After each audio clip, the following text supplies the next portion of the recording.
Hello दोस्तों, मैं हूं अनुपम पांडे और आप देख रहे हैं मॉडर्न मिरर। तो देखिए, जैसा कि अभी आपको पता है कि आपके अपने इस चैनल मॉडर्न मिरर पे जितने भी ड्राइंग के वीडियोस होते थे और आपके जो नए अपडेट होते थे, इस तरह की आपकी वीडियोस में मिलती रहती थी।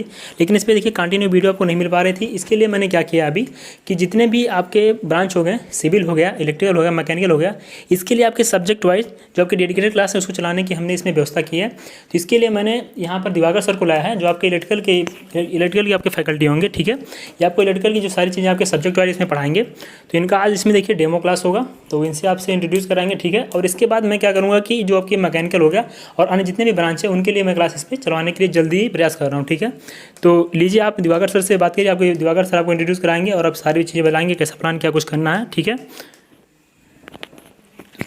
हेलो गाइस, मैं दिवाकर श्रीवास्तव आप सभी को इलेक्ट्रिकल के लिए मुझे सर ने आमंत्रित किया है यहाँ पे आपके इस मॉडर्न मिरर चैनल पे। और सर ने बहुत ही मेहनत किया है आप सभी लोगों के लिए, जैसा कि आपने देखा होगा इतने दिनों से। और सर बहुत ही बधाई के पात्र हैं, इन्होंने अकेले दम पर आज चैनल को इतना ऊपर ले गया है।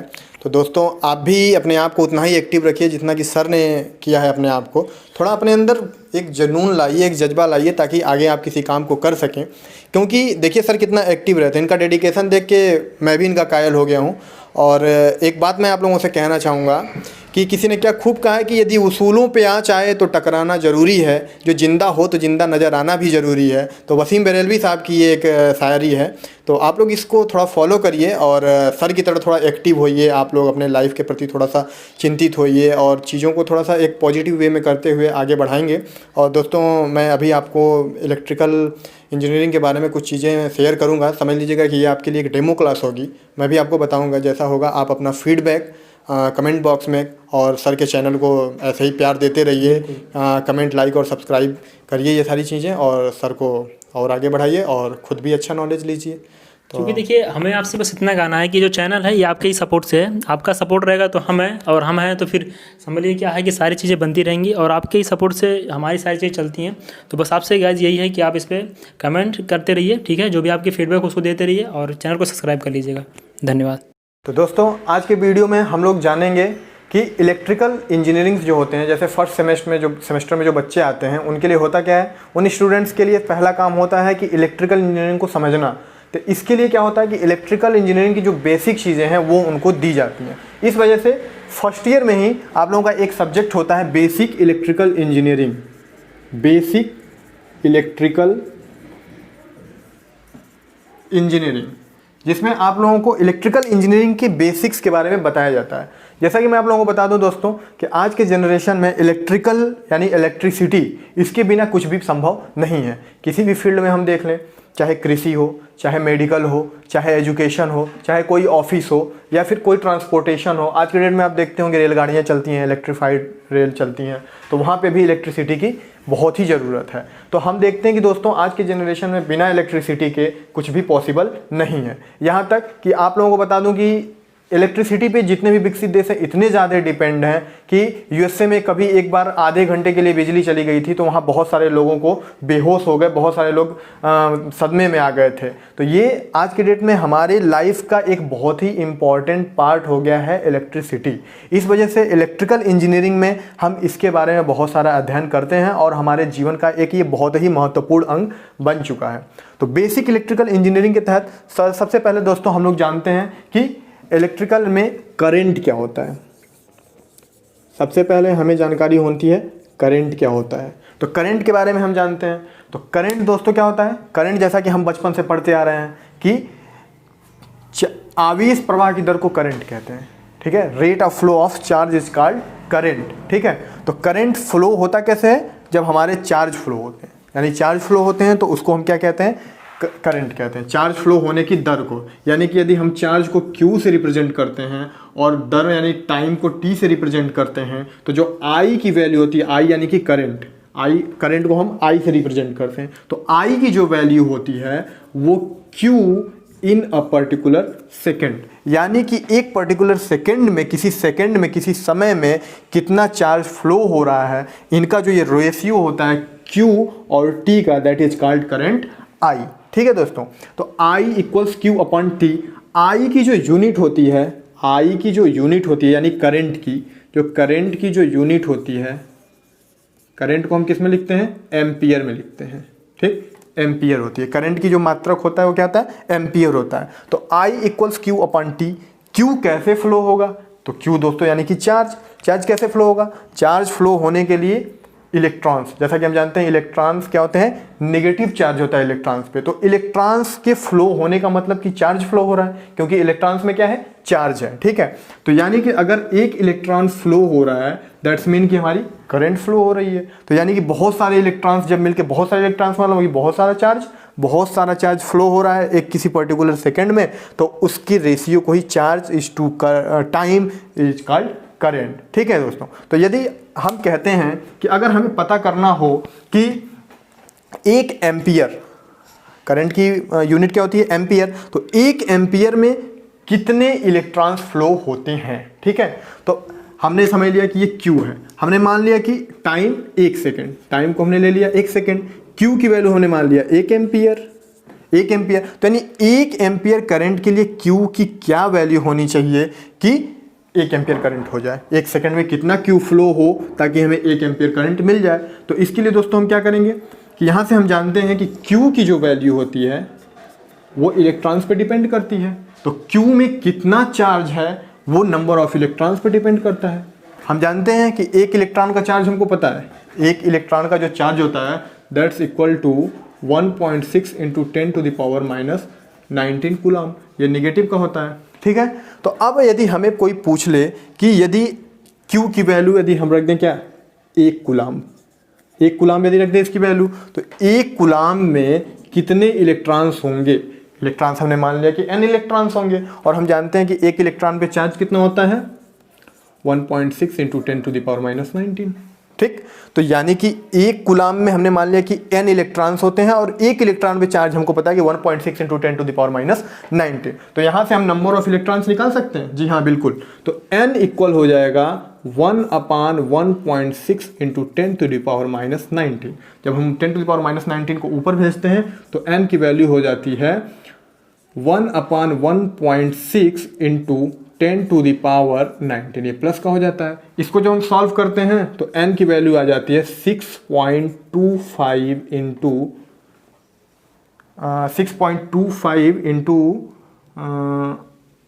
10⁻18 इलेक्ट्रॉन्स, ठीक है। तो n की वैल्यू कितनी आ गई 6.25 इंटू 10⁻18 इलेक्ट्रॉन्स। दैट्स मीन कि यदि 1 एम्पियर की करंट फ्लो होनी है तो उस ड्यूरेशन में यानी कि उस 1 सेकेंड में यदि हमारे 6.25 इंटू 10⁻18 इलेक्ट्रॉन अगर वहां से पास करते हैं उस कंडक्टर से, तो दैट्स मीन कि हमारा 1 एम्पियर का करंट फ्लो होता है। यहाँ पे एक फिगर के माध्यम से हम देखते हैं, हमने मान लिया कि ये एक हमारा कंडक्टर है, ये हमारा एक कंडक्टर है, इससे हमारे इलेक्ट्रॉन्स, ये चार्ज है हमारे, ये चार्ज हमारे फ्लो हो रहा है, ठीक है।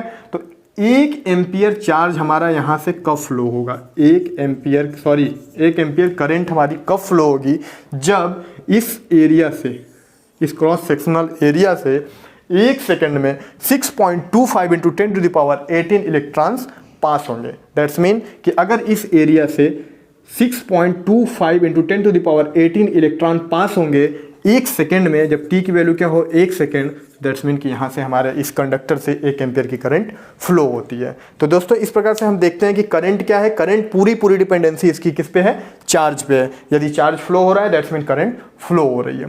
तो दोस्तों एक प्रश्न हमारे दिमाग में उठता है कि हम जानते हैं कि कोई भी कंडक्टर है तो उसमें चार्ज है, इलेक्ट्रॉन्स होंगे ही होंगे, उसमें चार्ज है, तो ऐसे क्यों नहीं फ्लो हो जाता है। कोई एक मान लीजिए ये कंडक्टर है, इस पर हमारा करंट ऐसे क्यों नहीं फ्लो हो जाता है।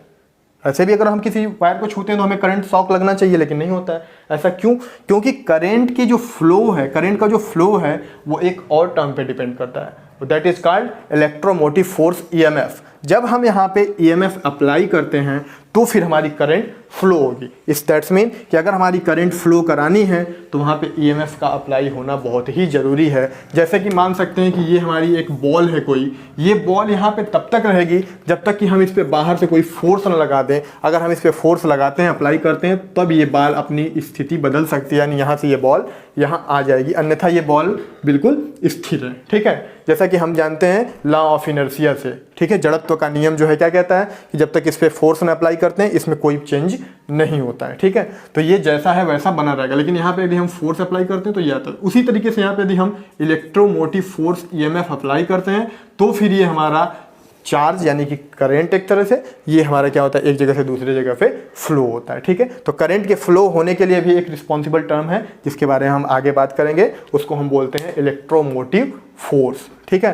तो दोस्तों आइए अब इलेक्ट्रोमोटिव फोर्स के बारे में जानते हैं, ईएमएफ के बारे में। ईएमएफ क्या होता है, इलेक्ट्रोमोटिव फोर्स। तो हमने बताया कि कोई भी करंट यदि फ्लो होती है तो उसके लिए ये ईएमएफ इलेक्ट्रोमोटिव फोर्स का होना बहुत ही जरूरी है, तब जाके कहीं ना कहीं हमारी करंट फ्लो होती है। तो ये क्या करता है, ये इसके नाम में छुपा हुआ है फोर्स, यानी क्या करता है, ये फोर्स करता है किसको, चार्ज को, करंट को एक जगह से दूसरे जगह फ्लो होने के लिए।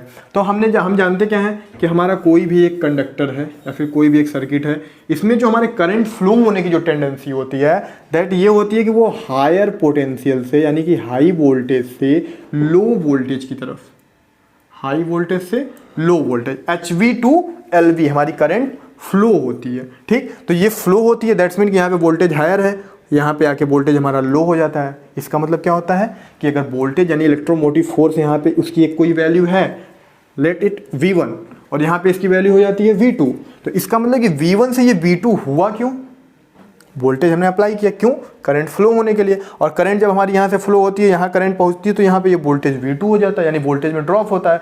वोल्टेज में ड्रॉप क्यों होता है, तो उसके लिए एक और टर्म हमें जानना पड़ता है, that term is called resistance. यहाँ पे रास्ते में क्या होता है, रेजिस्टेंस यानी प्रतिरोध, रास्ते में करंट को रोकने का काम करता है कौन, प्रतिरोध। तो यदि रेजिस्टेंस इसको रोकने का काम करता है तो इलेक्ट्रोमोटिव फोर्स इसको आगे बढ़ाने का काम करता है। तो आगे बढ़ाने का काम करता है तो दैट्स मीन कि अगर रुकावट आएगी तो उसके अगेंस्ट भी ये फोर्स अपना अप्लाई करेगा। और जानते हैं कि हम कोई काम करते हैं तो वहाँ पे हमारी एनर्जी क्या होती है, खर्च होती है। तो यदि यहाँ पे इसको फोर्स लगाना पड़ता है तो दैट्स मीन कि इसके पावर में, इसके वोल्टेज में कुछ ना कुछ यहाँ पे ड्रॉप होता है, जिसको हम बोलते हैं पोटेंशियल ड्रॉप या VI ड्रॉप, ठीक है। तो इसको बोलते हैं क्या, potential drop, potential drop. Let कि यहाँ पे हमारा डेल्टा V का पोटेंशियल ड्रॉप होता है, तो V1 था लेकिन यहाँ पहुँच के हमारा ये क्या हो जाता है, V2 हो जाता है, यानी डेल्टा V का ड्रॉप हो गया। किस लिए, इस रेजिस्टेंस से इस करंट को पास कराने के लिए। रेजिस्टेंस का काम था करंट को रोकना, इलेक्ट्रोमोटिव फोर्स ने उसके अगेंस्ट काम किया और करंट को हमारे यहाँ से फ्लो करा के यहाँ तक ले गया, और उसमें डेल्टा V वोल्टेज का क्या होता है, ड्रॉप होता है, ठीक। तो यदि इस डेल्टा V की वैल्यू हमको निकालनी होती है तो दैट डेल्टा V इक्वल्स होता है V1 माइनस V2, इसका जो डिफरेंस होगा यही तो कहलाएगा ये डेल्टा V। और इसी डेल्टा V को हम बोलते हैं पोटेंशियल डिफरेंस, यानी कि विभवांतर। पोटेंशियल डिफरेंस यानी कि विभवांतर, विभवों का अंतर, एक वोल्टेज और दूसरे वोल्टेज के बीच का जो अंतर है दैट इज कॉल्ड विभवांतर, यानी कि पोटेंशियल डिफरेंस। ये V1 V2 इनके बीच का जो डिफरेंस है that is called delta V, that's equal to V1 minus V2, और इसको हम बोलते हैं पोटेंशियल डिफरेंस यानी कि विभवांतर, विभवांतर, ठीक है। तो विभवांतर के बारे में आप लोगों ने जान लिया। पहले करंट के बारे में बताया, करंट कैसे फ्लो होती है, तो फिर वोल्टेज के बारे में बताया, ईएमएफ के बारे में बताया, फिर वोल्टेज के बारे में बताया, और फिर इससे अब हमको पता चलता है यहाँ पे एक और टर्म आ गया है जिसको हम क्या कह रहे हैं, रेजिस्टेंस कह रहे हैं, R। इसके अगेंस्ट काम करके हमने ये काम किया। तो अब दोस्तों होता क्या है कि इसका जो यूनिट क्या होता है, वोल्टेज का यूनिट क्या होता है, आप सब जानते होंगे, बहुत ही ईजी चीज़ है ये। वोल्टेज की जो यूनिट होती है, इसका जो मात्रक होता है क्या होता है, वोल्ट। क्या होता है, वोल्ट। इसको हम V से रिप्रेजेंट करते हैं, ठीक है। तो वोल्टेज का जो यूनिट मात्रक होता है उसको क्या बोलते हैं हम, वोल्ट बोलते हैं, ठीक है, वोल्ट। तो ये वोल्ट आ गया। लेकिन वोल्टेज के बारे में आपने जान लिया, ईएमएफ के बारे में जान लिया, लेकिन एक नई टर्म आ गई रेजिस्टेंस। अब इसके बारे में भी आपको जानना होगा। तो आइए दोस्तों हम जानते हैं रेजिस्टेंस के बारे में, ठीक है।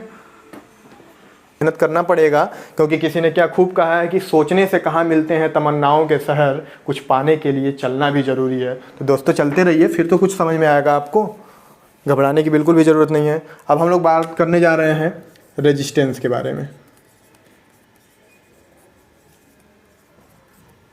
रेजिस्टेंस का मतलब होता है प्रतिरोध, प्रतिरोध, ठीक। तो प्रतिरोध नाम से ही लगता है कि ये रोध यानी रोकने का काम कर रहा है, ठीक है।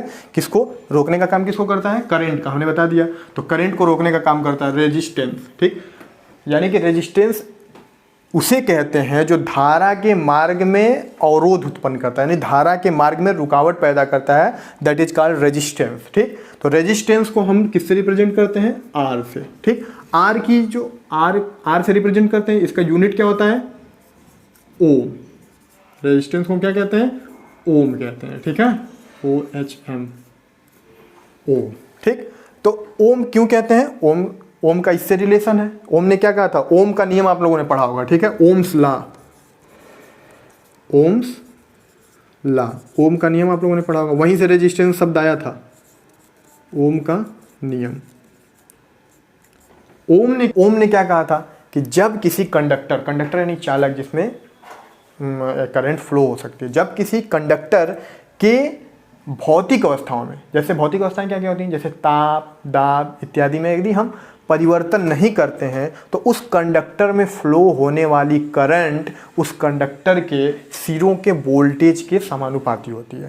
दैट्स मीन उन्होंने क्या कहा था कि उसमें जो फ्लो होने वाली करंट है आई, वो किसके प्रोपोर्शनल होती है? उसमें उसके सिरों के अक्रॉस जो वोल्टेज है उसके समानुपाती होती है, यानी V प्रोपोर्शनल I। ठीक है, तो V प्रोपोर्शनल I। तो अब इस V को जब हम हटाते हैं तो यहाँ पे एक प्रोपोर्शनल कांस्टेंट क्या आया? R आया, और ये I हो गया, यानी V equals I into R, V बराबर I R। यही ओम्स लॉ है, that is called Ohm's law. तो ओम ने क्या किया था? वोल्टेज और करंट के बीच में एक संबंध स्थापित किया था, जिसमें हमको प्रोपोर्शनल कांस्टेंट के तौर पे R यानी कि रेजिस्टेंस मिला था। वही R जो हमारे धारा के मार्ग में अवरोध उत्पन्न करता है, जिसके बारे में अभी मैंने आपको बताया। ठीक है, तो V बराबर IR मिला। तो अब ये IR क्या है, इसको भी हम जान लेते हैं। जैसा कि मैंने अभी एक चित्र बनाया था, ऐसे एक फिगर बनाया था, तो यहाँ पे हमने बताया था आपको कि यहाँ पे हमारा एक R रेजिस्टेंस है। लेट इट कि ये क्या है? R, ये हमारा R रेजिस्टेंस है। यहाँ से हमारी करंट फ्लो हो रही है I। ठीक, और यहाँ पे हमारा वोल्टेज था V1, यहाँ हो गया था V2। हमने बताया था कि वोल्टेज में ड्रॉप हुआ था, किसके कारण? इस रेजिस्टेंस के कारण। तो वोल्टेज में ड्रॉप यहाँ कितना हुआ? ये वोल्टेज में ड्रॉप कितना हुआ? यही वोल्टेज ड्रॉप डेल्टा V जो था, डेल्टा V, ये डेल्टा V उसमें फ्लो होने वाली करंट और इस रेजिस्टेंस के मल्टीप्लिकेशन के ही इक्वल था। यही ओम्स लॉ है। उन्होंने क्या बताया था? इससे क्या पता चला कि हमारा यहाँ पे जो वोल्टेज ड्रॉप हुआ, यानी विभवों का जो अंतर आया इसके और इसके बीच, वो कितना था? I इंटू R के मल्टीप्लिकेशन के बराबर था। तो दैट्स मीन कि यदि यहाँ से हम V1 माइनस V2 की वैल्यू करें तो वो डेल्टा V होगी, और V1 माइनस V2 की वैल्यू किसके बराबर होगी? उसमें फ्लो होने वाली करंट और मार्ग में आए हुए रेजिस्टेंस के गुणनफल के बराबर। ठीक, तो IR वोल्ट का क्या हुआ था? IR वोल्ट का ड्रॉप हुआ था। तो ये V1, ये V2 और इसके बीच डेल्टा V का ड्रॉप हुआ, और ये डेल्टा V किसके बराबर है? उसमें फ्लो होने वाली करंट I और उसके मार्ग में आए हुए रेजिस्टेंस R के मल्टीप्लाई के बराबर। ठीक है, तो उम्मीद करता हूँ कि आपको करंट, वोल्टेज और फिर ये आपका रेजिस्टेंस और ओम्स लॉ, ये 4 टॉपिक्स आपको समझ में आ गए होंगे। ठीक है दोस्तों, इन चारों से संबंधित बहुत सारी चीज़ें आपको आगे पढ़नी है। जैसे ये ओम्स लॉ हो गया, ठीक है, प्रतिरोध हो गया, रेजिस्टेंस, वोल्टेज हो गया, करंट हो गया, ये बेसिक्स हैं। इनसे आगे चल के आपके इलेक्ट्रिकल एनर्जी में इलेक्ट्रिकल इंजीनियरिंग में बहुत सारी चीज़ें आने वाली हैं। जैसा कि आप बेसिक इलेक्ट्रिकल में अभी आगे चल के आप थ्योरम्स वगैरह पढ़ेंगे, उन सारी जगहों पे इन सारे नियमों का, इन सारे जितने भी टर्म्स हैं, इनका बहुत ही ज़्यादा योगदान है और बहुत ही इंपॉर्टेंट टॉपिक है। तो आप लोगों से उम्मीद करता हूं कि आप लोग इन सारी चीज़ों को याद रखेंगे और आगे आने वाली समस्त जितने भी टॉपिक्स होंगे इसमें इसका यूज करेंगे और अपने आप को काफ़ी कंफर्टेबल फील करेंगे आगे। तो दोस्तों, आपसे अनुरोध है कि इन सारी चीज़ों को ज़रूर से याद करें, ताकि आगे चल करके आपको किसी भी प्रकार की कोई कठिनाई ना हो। लोग ऐसा सोचते हैं कि कॉलेज में पढ़ाई नहीं हो रही तो इसके वजह से वो नंबर नहीं पा, मार्क्स लाना बड़ी बात नहीं है दोस्तों हमें पढ़ना है अच्छे एजुकेशन के लिए, अच्छी शिक्षा के लिए, क्योंकि हमारे मार्क्स बस वहीं आपके संस्था तक ही है। आगे चल करके आपका नॉलेज, आपकी स्किल्स ही आपके काम आएंगे। ठीक है तो दोस्तों, हमेशा नॉलेज के लिए पढ़िए, नंबर के लिए नहीं पढ़ना है आपको। ठीक है, तो कोशिश ये करिए कि अभी से आप अपनी तैयारी शुरू कर दीजिए। आपका टारगेट होगा जूनियर इंजीनियर, तो आप अभी से उसकी तैयारी कर दीजिए। ये ना सोचिए कि यहाँ से निकलने के बाद आप जा करके 2 साल 3 साल में तैयारी करेंगे। नहीं दोस्तों, आप में बहुत सारे लोगों लाइफ में अपने स्ट्रगल कर रहे हैं। किसी के पास इकोनॉमिक कंडीशन ठीक नहीं है, किसी के गार्जियन बहुत ज़्यादा मेहनत करके उनको पढ़ा रहे हैं। तो आप उनके मेहनत का उनको भरपूर फल दीजिए, ताकि अभी से आप तैयारी शुरू करिए और आगे चल करके पास होने के तुरंत बाद बहुत सारी कोचिंग्स की ज़रूरत न पड़े और आप जल्द से जल्द सफलता प्राप्त करें। मैं अपने इन्हीं गुड विशेस के साथ आपके लिए हमेशा विल विश करूंगा और उम्मीद है कि आपको मेरा ये लेक्चर पसंद आया हो। तो आप हमारे चैनल पे प्लीज़ लाइक, कमेंट और सब्सक्राइब करें और आगे के वीडियोज़ के लिए जो भी आप हमें अपनी तरफ से जो भी आप नसीहत या सलाह दे सकते हैं वो हमारे कमेंट बॉक्स में ज़रूर दें, ताकि आगे चल के आपको और अच्छे तरीके से वीडियोज़ प्रोवाइड की जा सके। ठीक, अपने अंदर एक जज्बा लाइए, अपने अंदर एक जुनून लाइए कि हमें कुछ कर दिखाना है और कर दिखाइए, क्योंकि यदि परेशानियां आपके जीवन में आ रही हैं तो इसका मतलब ये नहीं कि वो ही आपके ऊपर हार भी रहेंगी, आप भी उन पे हावी हो सकती हैं। क्यों? क्योंकि यदि आधियों का जिद है बिजलियां गिराने की, तो हमें भी जिद है वहीं पे आसियां बनाने की। दोस्तों, हमेशा अपने ताकत से, अपने मजबूती से काम लीजिए और अपने हिम्मत धैर्य के साथ काम लीजिए और अपने निर्धारित लक्ष्य को प्राप्त करिए। आप लोगों के साथ मेरी शुभकामनाएँ हैं। बहुत बहुत धन्यवाद।